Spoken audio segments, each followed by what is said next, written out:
irmã. Sejam bem-vindos aqui no nosso canal, Grupo de Reflexão Bíblica São Jerônimo. Hoje vamos meditar o texto da primeira leitura, retirado da Carta aos Efésios. É um texto significativo que exige a nossa atenção.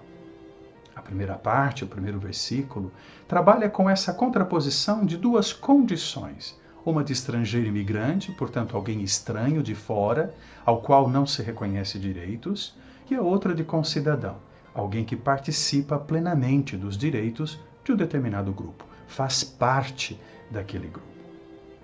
Qual o motivo dessa contraposição? A igreja primitiva, na sua primeira comunidade, era formada basicamente de judeus. Essa era a comunidade de Jerusalém. Mas Éfeso é uma cidade muito distante de Jerusalém, fora inclusive do território de Israel. É uma cidade em território pagão. Ora, naquela cidade, como em outras já naquele momento, existiam comunidades cristãs. A igreja foi se expandindo por meio da ação missionária de Paulo e de muitos outros apóstolos e missionários. De qualquer modo, a igreja primitiva precisou pensar a sua identidade. Tinha uma opção de uma identidade exclusiva e fechada. Só os judeus podem formar a Igreja de Deus. Mas tinha uma outra opção. A opção de abrir as portas, abrir as fronteiras e acolher também o estrangeiro, o estranho, aquele que vem de fora, que não fez o percurso que os judeus fizeram até aquele momento, mas que Deus também quer alcançar e, alcançando, atrair para perto de si. Por isso que o texto usa a palavra família de Deus.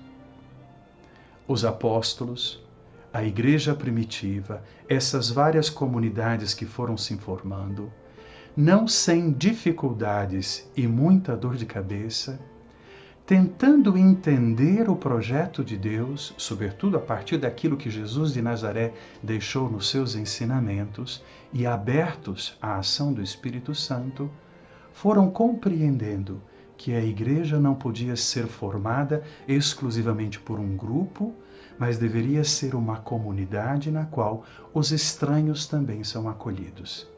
Acolhidos de modo a formar uma única família.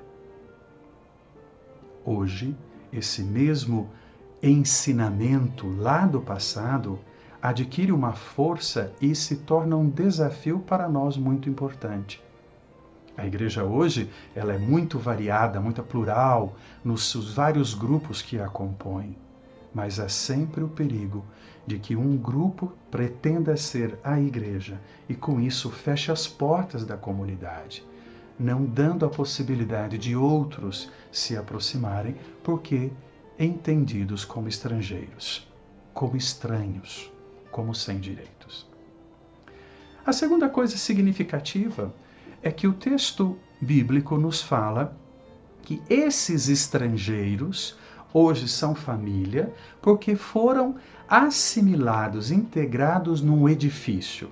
Edifício, um prédio, é a ideia de uma casa que significa a igreja.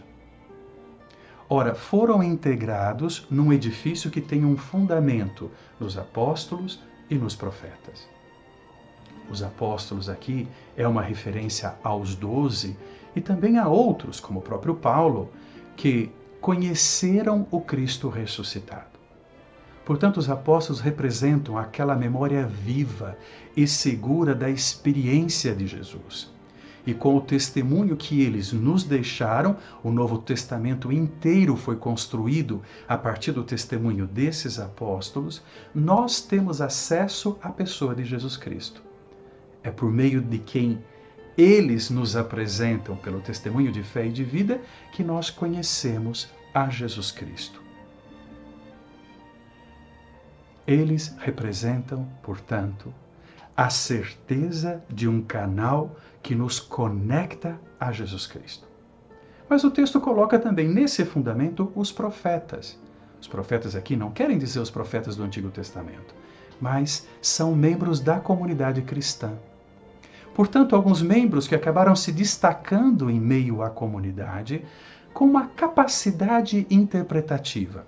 Se os apóstolos deixaram os testemunhos e ensinamentos seguros de quem é Jesus Cristo e para onde Jesus Cristo quer nos orientar, os profetas são aqueles que atualizam essa mensagem para a vida da comunidade, que olha para o testemunho dos apóstolos para então reconhecer Jesus Cristo como seu Salvador. Os profetas são aquela voz suscitada pelo Espírito Santo, obviamente, que ajuda a comunidade a atualizar o testemunho dos apóstolos, de modo que Cristo e os seus ensinamentos não fiquem cristalizados no passado, mas seguros, porque vem dos apóstolos, passem por um processo de atualização que nos ajude a viver no nosso hoje, segundo o projeto de Deus que nós identificamos em Jesus Cristo. Mas o texto deixa ainda muito claro: se o fundamento são os apóstolos e os profetas, a tradição segura de acesso a Cristo e a interpretação atualizante da mensagem de Cristo, o critério último para dizer a veracidade, ou melhor, a verdade da nossa fé é o próprio Jesus Cristo. Porque é a partir dele e nele que a igreja vai se formando, com a ajuda dos apóstolos, com a ajuda dos profetas. Ao serem integrados nesse edifício que é a igreja, os cristãos de origem pagã e os cristãos de origem judaica se tornam todos juntos o templo santo de Deus, ou ainda a morada de Deus.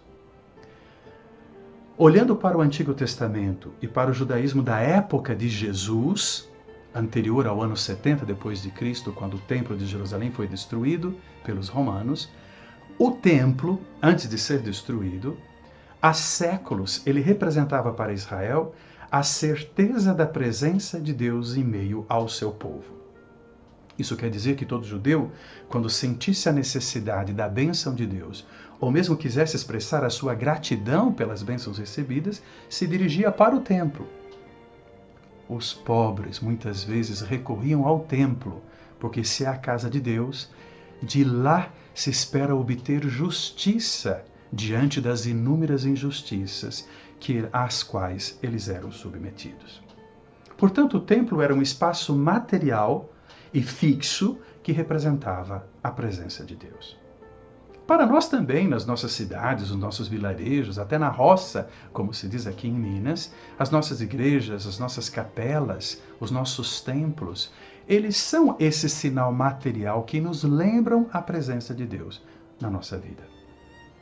Mas aqui, nesse versículo da carta aos Efésios, nós temos a grande reviravolta, me permitam dizer uma palavra muito simples, a grande sacada e ao mesmo tempo desafio do cristianismo nascente, mas um desafio atual também para nós hoje.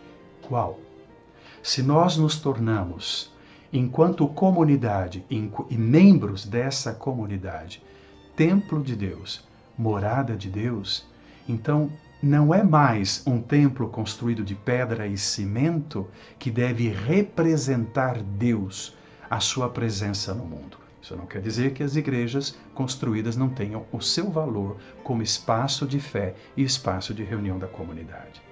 Mas o que o texto quer nos ensinar é que agora nós, uma igreja feita de carne e osso, com pernas que se movem, que se relacionam, que cruzam as ruas, que viajam, que conversam, que constroem, que trabalham, nós devemos ser, como a nossa vida, o sinal da presença de Deus no mundo.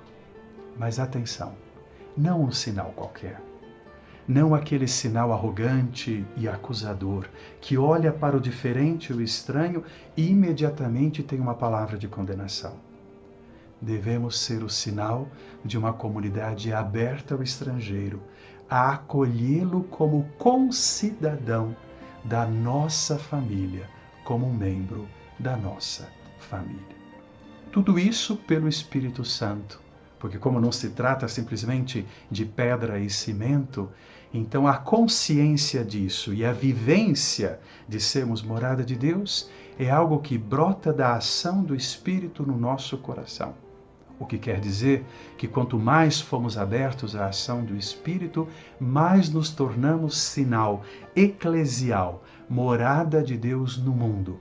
Mas repito, uma morada na dinâmica do Espírito Santo. Qual dinâmica? Da acolhida, do reconhecimento da cidadania àquele que é estranho, àquele que é estrangeiro.